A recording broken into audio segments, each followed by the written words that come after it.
1장부터 3장까지 말씀은 성경 전체의 기초가 되는 말씀들이라고 저는 말씀드렸는데요. 1장 1절부터 시작되는 소위 천지창조의 이 기사의 주체는 엘로힘이라 불리는 하나님이십니다. 1절의 이 창조기사는 이 물질적 우주 창조를 일컫는 것이 아닌 새 창조, 새 하늘과 새 땅을, 즉 우리 인간 존재의 구원을 이루어 가시는 하나님께서 어떻게 그 과정을 펼쳐나가시는가 하는 그런 말씀의 선포인 것입니다. 성경의 첫 말씀이 태초에라고 번역된 이 베레시트란 히브리어는 예수 그리스도를 머리로 둔 성전으로 이 새 창조를, 그 구원의 완성을 이루시는 계시의 말씀인 것입니다. 그런데 1장 천지 창조, 새하늘 새 창조를 다 완벽하게 끝내신 하나님께서 2장 4절부터는 인간을 흙으로 지으시고 에덴 동산을 창설하셔서 그곳에 두셨다는 말씀으로 시작됩니다. 근데 그 주체가 1장 1절에 나온 엘로힘 하나님이 아니고 여기서는 여호와 하나님으로 등장하십니다. 그래서 8절 말씀에 여호와 하나님이 동방의 에덴에 동산을 창설하시고 그 지으신 사람을 거기 두시고 이렇게 되어 있습니다. 그냥 1장에 나왔던 엘로힘 하나님이 아니고 여기서부터는 여호와 하나님 이렇게 등장합니다. 그러니까 우리가 먼저 이 여호와 하나님이 어떤 분이신지 또는 무슨 일을 하시고자 하시는지 알아야 오늘 본문을 이해하는데 도움이 되므로 이 여호와에 대해서 잠시 알아보고자 하는 것입니다. 먼저 출애굽기 6장 1에서 8절을 보겠습니다. 하나님이 모세에게 말씀하여 이르시되 나는 여호와이니라. 내가 아브라함과 이삭과 야곱에게 전노의 하나님으로 나타났사. 나의 이름은 여호와로는 그들에게 알리지 아니하였고 가나안 땅 곧 그들이 고려하는 땅을 그들에게 주기로 그들과 언약하였더니 이제 그 사람이 죽음으로 시작은 이스라엘 자손의 신음소리를 내가 듣고 나의 언약을 기억하노라. 그러므로 이스라엘 자손에게 말하기를 나는 여호와라. 내가 애굽 사람의 무거운 짐 밑에서 너희를 빼내며 그들의 노역에서 너희를 건지며 편팔과 여러 큰 심판들로서 너희를 속량하여 너희를 내 백성으로 삼고 나는 너희의 하나님이 되리니 나는 애굽 사람의 무거운 짐 밑에서 너희를 빼낸 너희의 하나님 여호와인 줄을 너희가 알지라. 다 같이 내가 아브라함과 이삭과 야곱에게 주기로 맹세한 땅으로 너희를 인도하고 그 땅을 너희에게 주고 기업을 삼게 하리라. 나는 여호와라 하셨다. 아멘. 여기 여호와에 대한 말씀이 나오죠. 여호와가 어떤 분이시며 무엇을 하시고자 하시는 하나님이신지 나와 있습니다. 간단하게 말씀드리면 애굽 사람의 학대와 무거운 짐 밑에서 너희를 이끌어내는 너희 하나님 여호와인 줄 너희가 알 것이다. 그러니까 여호와 하나님께서는 구원하신다는 구원하시는 하나님이시라는 거죠. 애굽에서 노예 생활을 하던 그 신음하던 그 하나님의 백성을 건져내시는 분으로 여호와는 자기 자신을 알리고 계십니다. 그런데 이때까지는 자신을 여호와로 알리지 않으셨다는 거예요. 이 여호와 하나님께서 동방의 에덴에 동산을 만드셨다는 것입니다. 여러분은 에덴 동산하면 어떤 상상을 하게 되십니까? 에덴 동산이라면요. 무슨 이미지를 떠올리십니까? 선악과 나무가 선악과 나무가 있는 것. 그렇지 않으면 낙원, 파라다이스. 정말 우리가 살기에 아주 완벽한 모든 조건을 갖춘 하나님께서 우리를 위해서 지으신 에덴 동산, 이런 이미지가 있으시잖아요. 정말 모든 게 다 완벽하게 부족함이 없는 낙원, 파라다이스라는 생각을 하시게 되죠. 그런데 여기 에덴 동산이라는 말은 간, 베, 에덴, 미케렘 이렇게 시작되는데요. 이 히브리의 원의 표현인데요. 문자적으로 표현을 하면, 번역하면 에덴 안에 동산을 만드셨다고 하는데 이 간이라고 하는 이 원어는 동산이라기보다는 정원, 영어로 하자면 garden, 이런 뜻이 더 정확한 표현입니다. 동산이라기보다 가든, 정원, 울타리를 두른 정원. 예. 하나님께서 이 동산을 만드시는데, 정원을 만드시는데, 이 나름대로 하나님께서 울타리를 잘 둘러주셔가지고 뭔가 우리를 보호하신다는 뜻이 거기 들어있습니다. 근데 여러분, 이 에덴 동산을 이제 연상하시면서 어떻게 보셔야 되냐면, 여러분 제가 말씀드렸잖아요. 창세기 1장 1장 맨 처음에 나오는 하나님의 말씀의 단어가 뭐라 그랬죠? 베레시트 베. 그 베는 뭐죠? 성전을 나타낸다는 거죠. 예? 베이트. 베이트는 성전이란 말이에요. 또 마음이란, 우리 사람의 마음이란 뜻도 되고 집이란 뜻도 된단 말이죠. 그래서 베들레헴 제가 말씀드렸잖아요. 그 베자가 나오면 성전을 나타낸단 말이에요. 그러니까 여러분 이 에덴 동산을 보실 때 성전이라는 개념을 가지고 이 말씀을 대하셔야 된다는 것이죠. 성전 개념. 예. 그래서 간 에덴에 되어 있는데 미케라는 동방으로 붙어 이렇게 됐어요. 근데 에덴의 동쪽이란 우리는 에덴의 동쪽에다가 이렇게 만드신 걸로 아는데 그게 아니고 동쪽으로부터 떨어지는 곳에 이 동산을 만드셨다는 거예요. 동쪽으로부터 떨어지는 곳에. 예. 여러분 나중에 우리 성전을 공부할 기회가 있겠습니다만은 여러분 구약 성경을 보면 성전에 대한 말씀이 많이 나오잖아요. 근데 성전은 어떻게 세우냐면 방향이 성전 문은 동편에 나 있습니다. 동편으로 들어와서 뜰과 성소를 지나서 지성소로 가지 않습니까? 그 지성소의 방향이 서쪽 방향이에요. 참고를 하시라는 얘기죠. 그래서 뭔가 이거를 암시를 하고 그랬는데 뭔가를 가르치시는 하나님의 말씀이에요. 서쪽이라는 게. 근데 여러분 그 나중에 사장에 가면 말이죠. 가인과 아벨 얘기가 나오잖아요. 그래서 가인이 여러분 아시는 대로 뭐 동생 아벨을 쳐 죽였다 이렇게 되어 있지만 예, 그 가인이 어떻게 되어 있냐면 그 하나님을 떠나서 동편 노 땅에 가한다 이렇게 했습니다. 동편으로 자꾸 가는 거예요. 하나님과 멀어지는 거예요.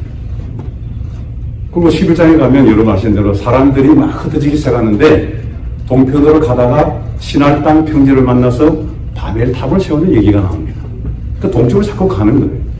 그러니까 노 땅과 이 바벨 신할 땅은 하나님의 심판이 연관되어 있는 그런 지역이라고 땅으로 여러분 보시면 무리가 없다는 얘기죠. 성경에서. 예. 근데 이 에덴이라는 말은 히브리 말은 에덴 그 자체인데요. 기쁨의 땅이라는 뜻이 있습니다. 평원, 예. 프로요리, 평원 혹은 기쁨의 땅. 예. 그러니까 하나님께서 동쪽으로부터 이렇게 떨어져가지고 기쁨의 땅을 이렇게 마련하신 거예요. 그 기쁨의 땅 안에 에덴이 기쁨의 땅인데 그 안에 정원, 가든을 또 만드셨단 말이에요. 그러니까 에덴이라는 기쁨의 땅이 성전으로 보면 이 간이라고 되어 있는 그 정원, 가든, 동산은 지성소를 나타냅니다. 이해가 되십니까, 여러분? 네. 성전에 있는 지성소가 이 간, 에덴의 동산이라는 뜻으로 되어 있단 말이에요. 이걸 준비하신 거예요. 그러니까 여러분, 에덴 동산이 어디 있습니까? 이렇게 물으면 어떻게 대답하시겠어요, 지금? 어떤 분은 이 에덴 동산에 실제로 무슨 터키 지방, 저 근동 지방에 있는 줄 알고 뭐 찾아다니는 분도 있다 그래요. 그런 성경을 모르고 하시는 얘기들이죠. 이 에덴 동산이 어디 있겠습니까, 여러분? 오늘날에는 우리 심령 자체가 에덴 동산이에요. 하나님이 기뻐하시는 게 뭐죠? 하나님은 뭘 기뻐하시냐면 우리가 하나님의 거룩한 성전이 되기를 기뻐하십니다. 그러니까 우리가 성전이 돼야만 되는 거예요. 그 성전을 어디다 두시겠어요? 우리 심령 안에 두신단 말이죠. 그런 얘기가 되겠습니다. 그래서 기쁨의 땅에 울타리를 잘 두는 정원이 뭐냐? 우리 심령이란 말이죠.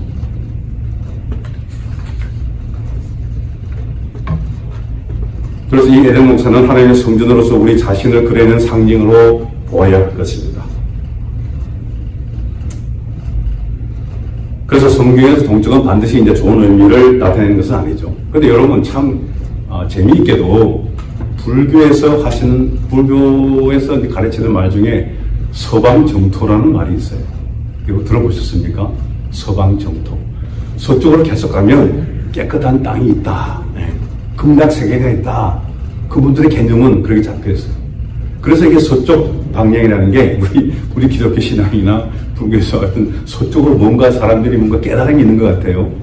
그래서 내가 왜 서쪽으로 그게 표현이 되어 있을까? 서방정토. 우리는 이 지성소가 서쪽으로 향해서 나가 있고. 그래서 그 서쪽은 보통 해가 떠서 해가 지는 곳이 아닙니까? 그죠? 이 해가 지는 것이 뭐가 이렇게 좋길래. 그래서 저 나름대로 그냥 추론해 본 겁니다, 여러분. 저는, 우리가 보통 말하는 세상에 말하는 이 태양, 이런 게 참빛이 아니고, 서쪽으로 그 태양이 지고 나면 참빛이 나타나야, 비춰져야 그것이 우리랑 하나님께서 구원하시는데 관계가 있겠다. 그래서 성경은 참빛을 뭐라 그러죠? 그리스도께서 참빛이다 그러시잖아요. 요한복음서 1장 보면 특히 그런 말씀이 나와 있지 않습니까? 빛이 이 세상에 왔을 때 어둠이 깨닫지 못하더라. 못 알아먹는 거예요, 세상이. 참빛이 무엇인지. 자, 여기서 여호와께서 그 지으신 사람을 거기 두시고 이렇게 돼 있잖아요. 본문 말씀 다시 좀 올려주실래요? 거기 두시고. 그러니까 이 거기 두셨다는 말씀은 그냥 하나님께서 아담을 지으셔가지고 너 여기서 살아봐 하고 던져 놓으셨다는 그런 뜻이 아니고요. 두셨다는 말씀은 흉이라는 이 말은 그 사람에게 에덴을 다스리며 지키게 하셨다. 또한 그 직분을 임명하셨다. 이런 뜻입니다. 포인트했다. 그래서 아담을 여러분 어떻게 보셔야 되냐면 제사장으로 보셔야 되는 거예요. 근데 아담이 누굽니까? 여기서 말하는 아담이 사람이잖아요. 우리가 아담이지 않습니까? 그러니까 우리가 누구죠? 제사장이라는 거예요. 하나님 그렇게 우리의 삶이 우리가 제사장 역할을 하시기를 기대를 하시는 거예요. 그래서 거기 두셨다 이렇게 되어 있습니다. 그래서 우리의 삶의 목적이 우리가 정말 하나님의 제사장으로서의 삶을 살아야 된다. 그것이 하나님께서 기뻐하시는 삶이다. 이런 뜻이 되겠죠. 그 중에 우리 대제사장이 누구시죠? 그리스도시잖아요. 우리 대제사장이신 그리스도. 그렇죠? 자, 그런데 여호와께서 구체적으로 어떻게 동산을 만드셨다고 되어 있습니까? 9절에 보니까 그 땅에서 보기에 아름답고 먹기에 좋은 나무가 나게 하시니 동산 가운데에는 생명나무와 선악을 알게 하는 나무도 있더라 이렇게 되어 있어요. 여러분 이 말씀을 보시면 이 동산을 어떻게 여러분 상상하실 수가 있겠습니까? 이 동산에는 많은 나무들이 있는데 많은 먹기에 좋은 나무들이 있어 구성하게. 근데 그 중에 생명나무라는 것도 있고 선악을 알게 하는 나무도 있다 이렇게 비치잖아 이 말씀에 의하면. 그렇죠? 근데 제가 이 말씀을 원어로 좀 연구를 해보니까 이 나무라는 말은 에츠라는 말을 씁니다. 에츠가 이 나무인데요. 여기서 시작해서 3장 끝에까지 에츠라는 말이 많이 나오는데 나무라는 말이 많았는데 모든 나무가 단수로 되어 있습니다. 그것은 나무는 한 그루라는 얘기예요. 그러니까 생명나무가 따로 있고 선악나무가 따로 있는 게 아니라 나무는 오직 한 그루밖에 없다 이 말이에요.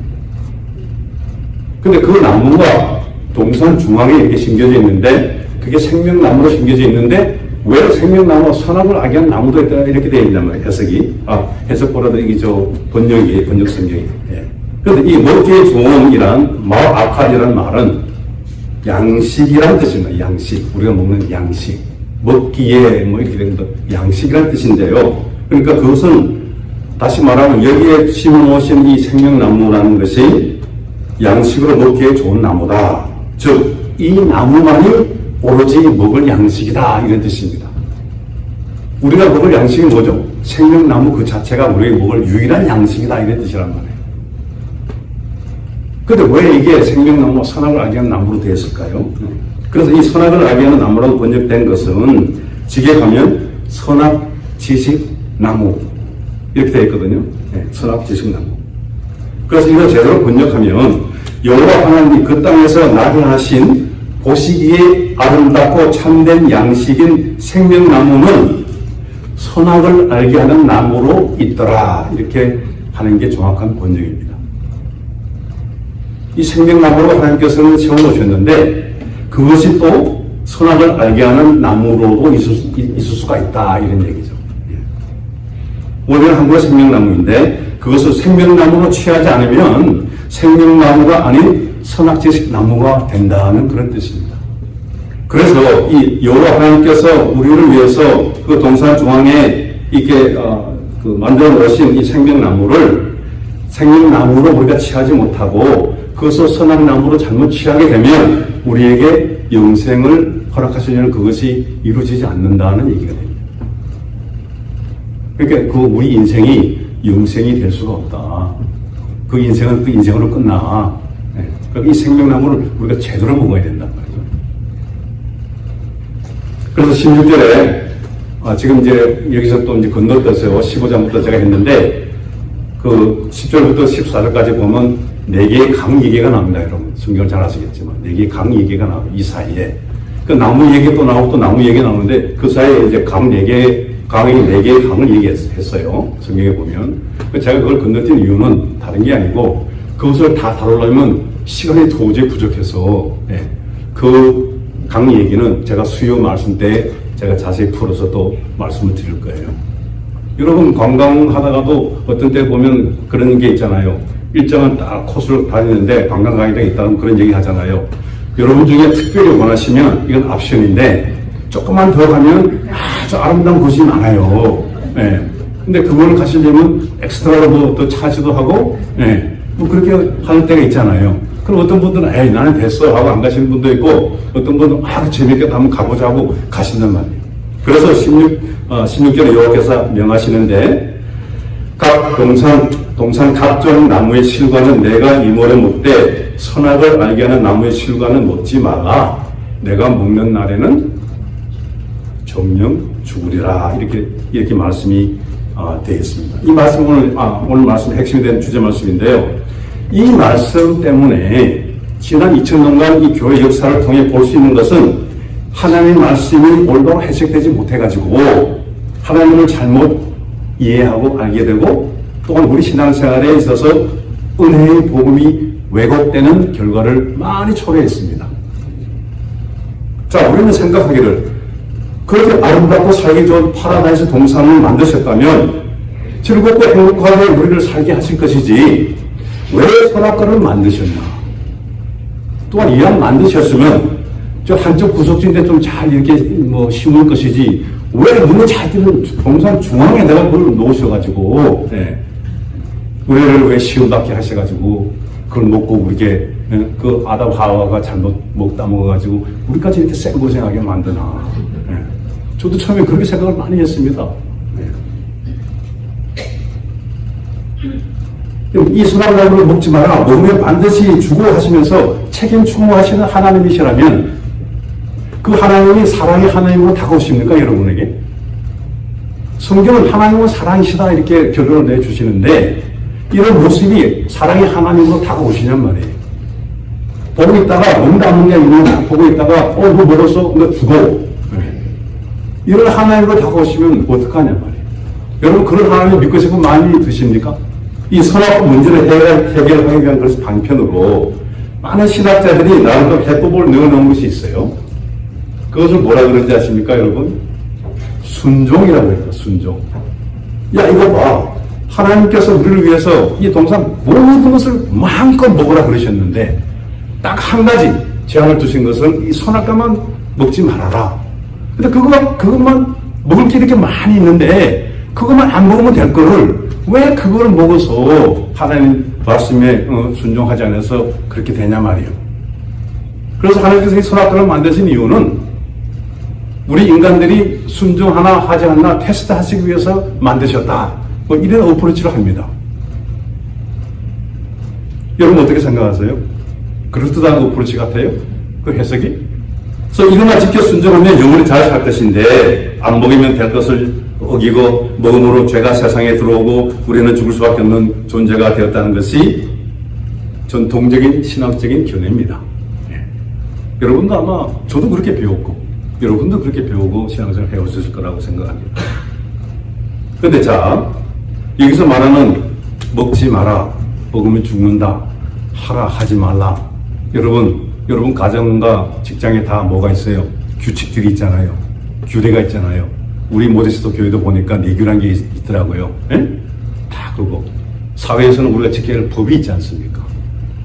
교회에서는 또 뭐가 있죠? 성경에서는 뭐가 있죠? 율법이 있잖아요. 그런 걸 다 뭐라 그래요? 율법이라 그런단 말이죠.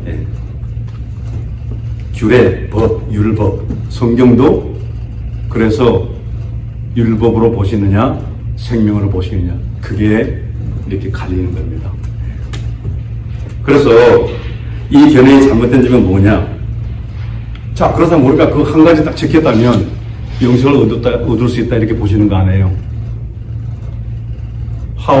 아담과 하와가 그 선악과라는 것을 따먹지 않았다면 영생이 되는 거 아니에요? 죽지 않고. 자, 그럼 이게 어떤 뜻이 됩니까? 영생이라는 것은 율법을 지키면 가능하다, 가능하지 않다. 여러분 어떻게 생각하십니까? 율법을 다 지킬 수 있었습니까? 그래서 선악과가 이 율법의 상징이라면 영생은 율법을 지킴으로 이루어진다라는 견해가 타당한 신학적인 견해가 될 수 없다고 저는 생각합니다. 자, 갈라디아서 2장 16절을 보겠습니다. 어떤 말씀이 있죠? 한 절인데 보실까요? 사람이 어렵게 되는 것은 율법의 행위로 말미암음이 아니요 오직 예수 그리스도를 믿음으로 말미암는 줄 알므로 우리도 그리스도 예수를 믿나니 이는 우리가 율법의 행위로서가 아니고 그리스도를 믿음으로써 어렵다함을 얻으려 함이라. 율법의 행위로서는 어렵다함을 얻을 근처가 없느니라. 성경이 이렇게 클리어합니다. 율법으로는 아무도 구원에 이를 수가 없다. 네. 그래서 오직 하나님의 아들인 예수 그리스도만이 어려우신 분이기 때문에 이 세상에 의인은 한 사람도 없습니다. 이것을 말하는 어렵다함을 얻는다라는 이 말씀은 아주 핵심적으로 중요한 말씀입니다. 어렵다 하시면 얻는다. 이게 보통 말이 아니에요. 그 말이 뭐냐면 이 디카이 무테라는 이 말은 사전적인 뜻을 따지면 이렇게 되어 있습니다. 어렵다 하는 이 헬라어 디카이 무테라고 하는 말은 죄와 상관이 없는 자가 되다. 죄 없는 자가 되다 이런 말입니다. 여러분 그게 이제 too good to be true. 여러분 그걸 믿을 수 있겠습니까? 우리가 어렵다 하면 얻은 자가 되면 우리는 죄하고는 상관이 없는 자가 되어버린단 말이에요. 뭐 죄를 조금 지고 용서하는 차원이 아니고 아예 죄하고는 상관없는 자들이 된다 이 말이에요. 복음 안에서 그리스도 안에서.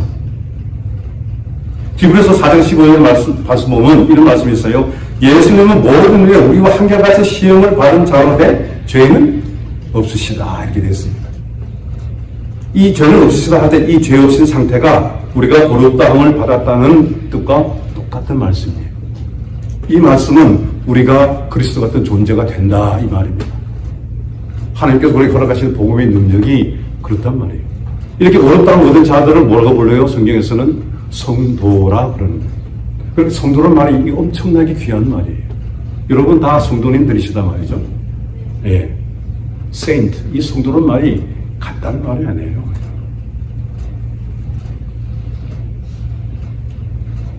자, 그래서 이 선악과 얘기가 영성에 대한 율법에 대한 순종이냐 아니냐 그런 얘기가 아니라면 이 갈라디아서에서 낳는 게 뭡니까? 육체가 우리는 어렵다는 것은 육체가 없다고 그랬는데 오직 낳는 것은 예수 그리스도 향한 믿음만이 낳는 것이죠. 그래서 에덴 동산의 이 선악과 얘기는 예수 그리스도의 믿음에 관한 얘기입니다. 너희들이 순종하느냐 안 하느냐 따먹느냐 따먹지 않느냐 거기에 초점이 있질 않아요. 하나님께서 이런 세례를 통해서 우리에게 하시고자 하는 말씀은 이 생명나무가 무엇인지 제대로 알으라는 얘기죠. 깨달으라는 얘기죠. 그래서 이 생명나무는 뭡니까 여러분? 뭘 비유하겠어요 이 생명나무가? 그리스도시잖아요. 예수께서 하신 말씀 뭡니까? 내 살은 참된 양식이요 내 피는 참된 음료라다 그러지 않습니까? 양식, 아까 양식 얘기 나왔잖아요. 이것만이 너희들이 제대로 먹어야 진짜 양식이야. 네. 그런데 우리를 아주 곤혹스럽게 만드는 이 한마디가 있어요. 뭡니까? 다시 본문을 가주실래요? 이거를 잘못 먹으면 선악을 알게 하는 나무 먹으면 반드시 죽으리라 이렇게 되어 있잖아요. 근데 이 평화롭고 이 아름다운 에덴 동산에 갑자기 죽는다는 말이 나오니까 우리 기분 싹 잡히는 거예요 이게. 그렇잖아요 여러분. 네. 에덴 동산에서 행복하게 살아야 되는데 왜 또 죽는 말씀하시냐고요. 여러분 우리 인간은 이 죽음이라는 말이 나오면 아주 불쾌하게 되어 있습니다. 본능적으로 싫어하게 되어 있어요. 죽음을 다 두려워할 수밖에 없고 죽음 얘기하기도 싫고 생각하기도 싫어. 그게 죽음이라는 말이에요. 그렇죠? 근데 여기 보니까 하나님 그 사람이 동산 각종 나무에 실과는 내가 이물을 먹되 이렇게 되어 있잖아요. 근데 제가 안타까운 게 우리 한글 성경이 왜 이렇게 번역을 했을까? 그게 자꾸 안타까운 거예요, 제가. 이 정확한 번역이 아니더라 이 말이에요. 그러니까 동산 각종 나무의 실과가 이러니까 많은 나무들이 많은 실과가 있는데 그건 네가 이물을 먹어라 이러니까 네가 뭐 먹으라고 먹고 말고 막 이런 식으로 또 보이잖아요. 그러니까 이게 오늘 제가 연구를 해보니까 실과라는 말도 없어. 열매라는 말 자체가 아예 없어요. 그리고 이모로 할 때 이모라는 말 자체가 없어. 근데 왜 이걸 이렇게 번역을 해 놓으셨을까? 뭐 저는 알 수는 없지만 그분들 생각할 때, 뭐 동산 나무 얘기 나누는 거니까 뭐 열매를 생각하시는 것 같아요. 그래서 뭐 열매도 먹고, 네가 또 마음대로 뭐 먹으려면 먹고 마음대로 하는 게 자유를 주셨으니까 아마 그래서 이렇게 번역을 해 놓으신지 모르겠어요. 예. 근데 이 동산 각종 나무 이렇게 되어 있으니까 나무가 아까 말씀드렸잖아요. 나무는 오직 몇 그루다? 한 그루. 예. 한 그루밖에 없어요. 그래서 이 말씀을 다시 제대로 번역하면 히브리 말로 번역해 놓으면 여호와 하나님이 이 말씀을 맡기셨는데 아담한테 아까 맡긴다 그랬잖아요. 잘 이렇게 관리해. 말씀을 맡기셨는데 동산 각종 나무의 실과는 이 속에 다름없다 그랬잖아요. 그래서 그 말을 정확하게 하면 그 동산의 그 나무의 모든 것. 여러분 이해가 되십니까? 그 동산의 그 나무의 모든 것. 그러니까 그 나무 한 그루인데 그 생명나무의 모든 것을 네가 먹어라 이 말이에요. 여기 보면 뭐 인물을 말해보면 그냥 먹어 이렇게 되어 있어요. 그 먹어를 좀 풀이하면 이렇습니다. 그 동산의 그 나무를 네가 토탈리티 온전하게 먹어라 이 말이에요. 그것만이 너의 참된 양식이다. 그러니까 먹어 이렇게 되어 있어요. 그러니까 여러분께서 이 말씀을 어떻게 보셔야 되냐면 하나님께서 그리스도를 통째로 먹어 쉽게 얘기하냐. 진리 대신 그리스도를 통째로 먹으라고 해요. 그걸 마음껏 먹으라고 해요. 네. 그것이 너희 참된 먹을거리다. 네. 거듭거듭 하시는 말씀일 거예요. 진리 대신 그리스도가 너희 참된 먹거리야. 딴 거 먹어갖고 너희는 영생을 얻지를 못하고 허무한 존재밖에 될 수가 없어. 그 생명의 그리스도를 통째로 먹으라는 말이죠. 내 몸은 참된 양식이요 내 피는 참된 음료다. 그런데 10절을 보니까 또 어떻게 있습니까? 선악을 알게 하는 나무의 실과는 먹지 말라. 또 여기도 마찬가지예요. 실과라는 말이 없다고 그랬잖아요. 선악, 지식, 나무. 근데 여기서 참 제가 깜짝 놀란 게 핵심되는 단어가 하나가 있는데 그걸 아예 빼버려서 한국 성경에는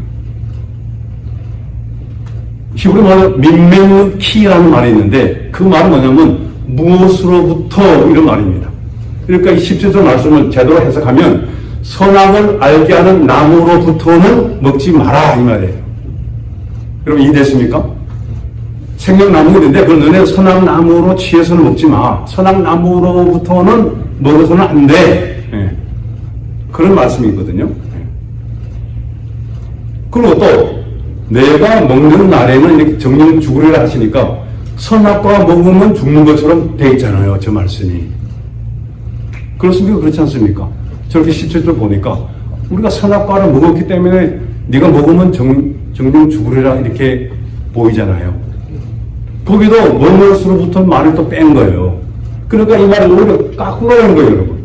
선악을 알게 하는 나무로부터는 먹지 마라. 내가 그렇게부터 먹지 않고 생명나무로 먹으면 정령 죽으리라 이 말이에요. 그러니까 생명나무로 먹어야 죽으리라 이 말을 선악과를 먹어서 죽은 걸로 해석을 해놓은 거예요. 해석하는 분들이 복음을 몰라서 이렇게 했거나 모르겠습니다. 그 민메누라는 말을 제가 쭉 보니까 그게 해석에서 나와요. 선악과 얘기가 나올 때마다 민메누라는 말이 따라 나옵니다. 근데 그걸 다 빼버리는 거예요. 번역할 때. 그러니까 정확한 번역이 될 수가 없어요. 될래야. 근데 또 정령 죽으리라 해야 되는데 정령이라는 말이 없어요. 오늘은 그냥 죽고 또 죽어. 이렇게 됐어요.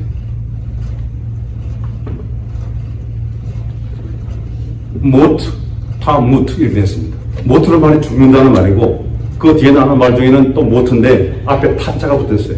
제가 말씀드렸잖아요. 이 타부라는 말은 히브리 알파벳의 맨 마지막 단어입니다. 알파벳 마지막 단어. 알파와 오메가 할 때 오메가에 해당하는 타부, 이거는 완성이라는 뜻이죠. 그러니까 이 타부, 이게 말씀은 모트 타무트라는 말은 정령 죽는 게 아니고 죽으면 그 죽음이 완성으로서의 죽음이다 이런 뜻입니다. 그 죽음을 죽어야 완성된 죽음을 통해서 참 생명으로 나아갈 수 있다 이런 뜻이에요. 그러니까 성경은 여러분 우리가 하신 말씀이 우리는 제대로 죽어야 돼. 그런 죽음을 우리가 죽어야 된다 이 말이에요. 그것이 생명으로 나가는 유일한 길이다. 이 말씀을 창세기 처음부터 계속 하시는 거예요 우리한테. 근데 우리 인간들은 죽는다는 말 나오면 우리는 경기를 일으키고 싫어하잖아요. 죽기를 싫어하잖아요. 그 죽는다는 의미를 제대로 모르니까 그렇게 되는 거예요. 그 복음은 죽는 것부터 시작해요. 그래서 그것을 선악제식 나무로 먹지 않으면서 그것을 생명나무로부터 먹게 되면 모트 타 모트 그렇게 죽을 수 있는데 그것이 완성된 죽음이다. 그래서 그 생명나무를 먹게 되면 하나님이 흘려주시는 그 진리의 생명, 언약의 말씀, 곧 그리스도. 하나님의 언약의 말씀이 그리스도시잖아요. 그 그리스도께서 우리에게 오실 수가 있다. 우리가 죽어야. 근데 우리가 펄펄 살아있으면 살아있다는데 하나님께서 뭘 구원을 하시겠냐고요. 우리가 죽어야 죽은 자들 구원하실 거 아니에요. 참 생명으로. 그러니까 우리가 육신으로 있고 있는 이 생명이라고 생각하는 것들은 참 생명이 아니다 이런 얘기입니다. 이 땅에 속한 거 자꾸 구해가지고 어떻게 해보려고 해봐야 하나님 앞에서는 it's a void. 그런 얘기입니다. 근데 우리 인생들은 어떻게 삽니까? 땅이니까 열심히 구하잖아요. 교회 내에서 하는 기도를 보십시오. 뭘 주로 구하나? 하나님은 뭘 구하라고 하세요? 성령을 구하라 하시잖아요. 구하라, 찾으라, 두드리라. 3종으로 그것도 말씀하시잖아요. 성령을 구하라. 그것이 우리 인생의 해답이란 말이에요. 성령이 계셔야. 그래서 이 그리스도께서 죽으시잖아요. 다 이루셨다 하시지 않습니까? 십자가에서. 그 십자가가 내가 언약 기둥이라고 말씀드리잖아요. 다 이루셨다. 더 이상 얹을 것도 없고, 우리가 뭐 열심히 해드릴 것도 없어요.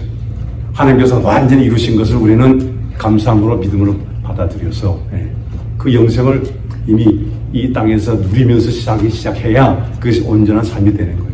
그러다가 가야 자연스럽게 하나님 나라로 들어가는 거죠. 근데 여러분 하나님 나라라는 것이 뭡니까? 자꾸 하나님 나라를 어디 뭐 죽어서 가는 것만 생각하신단 말이에요. 하나님 나라는 가는 것이라기보다도 하나님 나라는 우리에게 오는 겁니다. 여러분. 그래서 예수께서 주기도는 그렇게 가르치잖아요. Thy kingdom come. 주의 나라가 임하옵소서. 어디로? 우리 안에. 예수께서도 말씀하시잖아요. 하늘나라는 어디 있다 저기 있다 하지 마라. 이 하늘나라는 우리 가운데 있다. 너희 가운데 있다. 그러시잖아요. 그래서 자꾸 엉뚱한 걸 찾는단 말이죠. 그 우리 심령 안에 하늘나라가 이루어지지 않으면 신앙생활한테 그렇게 주라이 수가 없어요. 뭐 일이 좀 잘 풀리고 잘 되면 막 기쁘고 감사한 것 같다가도 조금 어려우고 이러면 그냥 낙심되고 그냥 뭐 교회고 뭐고 뭐 신앙이고 뭐고 다 팽개치어지고 그런 차원의 신앙이 아니죠. 크리스찬 신앙이라는 게. 우리 속에 견고하게 그리스도께서 계시면 우리가 어떤 상황을 당하더라도 넉넉히 이길 힘을 주신다고 그러잖아요. 아멘. 그래서 이런 차원으로 이 생명나무를 지어야 너희도 언약 기둥 안에 같이 들어가고 너도 생명나무가 되어서 구원을 받는다. 근데 율법으로 먹으면 생명을 얻을 수가 없다 이런 말씀이죠. 그래서 이 말씀은 이 성경 자체도 율법으로 내가 먹으면 내가 율법이 되고 그 생명으로 알고 먹으면 내가 율법을 지키려 하지 않고 생명을 내가 품게 된다 이런 뜻입니다. 여러분 신앙생활 하시면서 얼마나 율법 지키려고 얼마나 애를 많이 쓰십니까? 그거 필요 없다는 얘기는 아닙니다. 그 과정이에요. 그 과정을 거쳐봐야 이거 갖고는 안 되는구나. 아무리 애쓰고 힘쓰고 그래도 뭔가 이게 채워지지 않는 게 있어요. 율법으로는 되지가 않습니다. 온전히 지켜주지도 않고. 근데 우리는 뭐라 그래요? 율법은 꼭 내가 지켜내야 하는 걸로 생각하잖아요. 언약으로 보지는 못하는 거예요. 하나님 주신 말씀을. 내가 지켜내야 하는 무슨 자꾸 율법으로 본다고 해요. 대표적인 게 아까 내가 십계명 자꾸 얘기하잖아요. 십계명 정말 한번 제가 다루고 싶어요. 십계명 핵심이 뭔지. 그걸 계명으로 보면 우리는 희망이 없어요. 여러분 십계명 온전히 지키실 수 있으십니까? 우리 교수님 아시니까 웃으시는 거예요. 자, 근데 여러분 이 하나님께서는 왜 그 생명나무로만 보게 하시면 될 텐데 왜 선악과로 보게 하셨겠냐 말이에요. 네? 그러니까 처음부터 생명나무를 온전히 보게 하셨으면 문제가 없을 텐데 왜 그걸 선악을 알게 하는 선악나무로 또 보게 하셨냐, 왜 그렇게 우리를 지으셨냐, 이런 질문을 할 수가 있겠죠. 우리 모든 인간은 태어날 때부터 율법 아래 태어나기 때문에 이 모든 것을 율법으로만 볼 수밖에 없습니다. 그렇게 돼서 우리 존재가 그래서 좀 낫고 덜 낫고 이런 거 없어요. 우리 인간은 다 똑같습니다. 율법 아래 태어나기 때문에. 근데 그 이유를 우리는 사도 바울을 통해서 이제 잠시 살펴보고 말씀을 마무리할까 합니다. 로마서 3장 20절 한번 같이 보겠습니다. 자, 보세요. 20절. 그러므로 율법의 행위로 그의 앞에 어렵다 하심을 얻을 육체가 왔나니 율법으로는 죄를 깨달음이니라. 율법으로는 죄를 깨달음이니라. 그래서 하나님께서 우리를 이렇게 처음부터 생명나무를 보게 못하시고 선악 지식나무로 보게 하신 이유는 너네들 하나님께서 정말 죄로 여기시는 것이 뭔지 깨달으라는 얘기죠. 그게 돼야 그 다음 단계로 우리가 넘어갈 수 있다는 거죠. 그래서 20절 그러잖아요. 이 율법 가지고는 오직 죄를 깨달습니다. 그러니까 이 율법에서도 우리가 죄를 깨달지 못하면 그 희망이 없는 존재고, 최소한 율법에서 우리는 우리 자신이 누군지 깨달아야 된단 말이죠. 근데 21절 보세요. 저 이제는 but, 저 but이라는 뜻이죠. 20절은 그런데 이제는 but, 이 그러나 이 말이 이 그러나 중에서 모든 그러나 중에서 제일 뛰어난 그러나 이걸 딱 아시면 되는 거예요. 그러나 이제는 율법 외에 율법하고는 상관없이 하나님의 한 의가 나타났다. 율법을 지키고 안 지키고 그런 차원은 상관없이 하나님의 의가 나타난 거예요. 예? 그래서 율법과 선지자에게 증거를 받은 것이다. 이 구약성경이 그걸 증거한다 그러죠. 예. 근데 그건 뭡니까? 곧 예수 그리스도를 믿음으로 말미암아 모든 믿는 자에게 미치는 하나님의 의인이 차별이 없다. 우리 인간 하나님 앞에 차별이 있을 수가 없죠. 오직 필요한 것은 하나님께서 허락하시는 하나님의 의, 그거 하나만 있으면 된다는 얘기죠. 근데 예수 그리스도를 믿음으로 말미암다 이런 표현이 있어요. 근데 우리는 자꾸 저 말씀을 어떻게 봅니까? 예수님은 저기 계신데, 예수 그리스도 계신데 우리가 자꾸 이분은 내 밖에 있는 저 예수를 내가 믿어야 돼. 나의 믿음을 있으면 해가지고. 믿음은 그런 뜻이 아니라는 제가 말씀드렸잖아요. 그래서 저건 정확하게 하시려면 예수 그리스도를 믿음으로 말미암아 이렇게 보시면 안 되고 예수 그리스도의 믿음으로 말미암아 이렇게 늘 보셔야 됩니다. 예수 그리스도로부터 오는 믿음, 그 믿음이 우리 안에 들어오면 우리가 예수를 같은 믿음의 존재가 된다는 얘기예요. 내가 뭘 자꾸 열심히 믿으려고 해서 어떤 데는 잘 믿다가 어떤 데는 잘 못 믿다가 이러면 얼마나 피곤합니까 신앙생활이. 그럼 내가 믿음이 떨어진 것 같으면 그럼 내가 구원을 못 받았나? 또 의심하게 되고 고민하게 되고 또 하다가 허물 좀 지면 야 내가 또 구원을 이거 잃어버리면 어떡하지? 또 고민하게 되고 그런 차원의 구원이 아니란 말씀이에요. 하나님께서 하시는 구원은 once and for all 한 번에 다 이루시고 우리한테 다 해결해 주시고 그리스도의 믿음이 우리 안에 있느냐 하나님 그걸 보시는 거죠. 그래서 이 그리스도의 믿음으로 말미암는 것이 뭡니까? 내가 그리스도와 함께 십자가에 못 박혔다 이렇게 되는 거예요. 그걸 오늘날 우리 본문으로 말하면 모트 타무트 진리의 죽음으로 죽었다 이 말입니다. 그래야 참 생명이 나오는 거예요. 그래서 여러분 이 선악나무는 나쁜 것이 아니고 또 우리를 유혹하려고 두신 것도 아니고 오직 하나님께서 말씀하시는 죄가 무엇인지 깨닫게 하시고 내가 그 깨달음이 오면 내가 먹은 선악과가 이게 곧 생명나무였구나 이렇게 알게 된단 말이죠. 그래서 예수 그리스도 이름으로 영생에 이르게 하시려는 하나님의 사랑의 경륜인 것입니다. 우리를 영원한 생명으로 이끄시기 위해 이 말씀의 진리 안에 감추어 두신 은혜의 복음이에요. 그래서 이것을 복음으로 보셔야 돼요. 하나님께서 우리를 다 보고 계시다가 우리가 순종하나 안 하나 보시다가 순종 안 하면 이렇게 야단치시는 그런 하나님으로 보시면 안 돼요. 하나님 정말 우리를 사랑하셔서 참 생명이 무엇인지 우리가 깨닫고 내 안에는 그게 없구나. 오직 그리스도 안에만 그게 있구나. 그럼 우리가 그리스도 앞에 가까이. 율법이 몽학선생이 된다 그러잖아요. 그래서 이걸 놓치면 겉으로 우리가 열심히 하는 분들 많이 계시지만 그거 갖고는 하나님 앞에 온전히 설 수가 없습니다. 그래서 이 생명이 여러분과 저와 풍성한 그런 생명이 되어서 그런 삶을 누리시길 바라는데 오늘 결론의 말씀은 계시록 말씀으로 여러분과 결론을 맺겠습니다. 요한계시록 보시죠. 2장 7절. 자, 한마디로 다 같이 읽겠습니다. 귀 있는 자는 성령의 교회들에게 하시는 말씀을 들을지어다. 이기는 그에게는 내가 하나님의 낙원에 있는 생명나무의 열매를 주어먹게. 여기 생명나무가 나오네요. 낙원에 있는 생명나무. 창세기에 나오는 그 생명나무 얘기하는 거죠.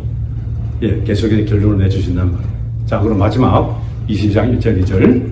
또 그가 수정같이 맑은 생명수의 강을 내게 보이니 하나님과 및 어린 양의 보좌로부터 나와서 길 가운데로 흐르더라. 강 좌우에 생명나무가 있어 12가지 열매를 맺되 달마다 그 열매를 맺고 그 나무 잎사귀들은 만국을 치유하기 위하여 있더라.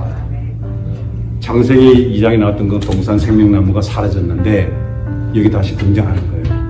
성경 마지막 결론 부분에 생명나무, 생명수를 통해서 그 생명나무를 나무가 있는데 열매를 잘 맺어가지고 항상 우리를 치료하는 그런 존재로 있더라. 그래서 여러분 이 성경 말씀은 늘 나에 대해서 하시는 말씀으로 여러분이 받아들이셔야 돼요. 자, 며칠 전에 쓰여진 그런 얘기로만 들으면 안 되고 이 말씀은 살아있는 하나님의 말씀은 나에 대해서 하시는 말씀입니다.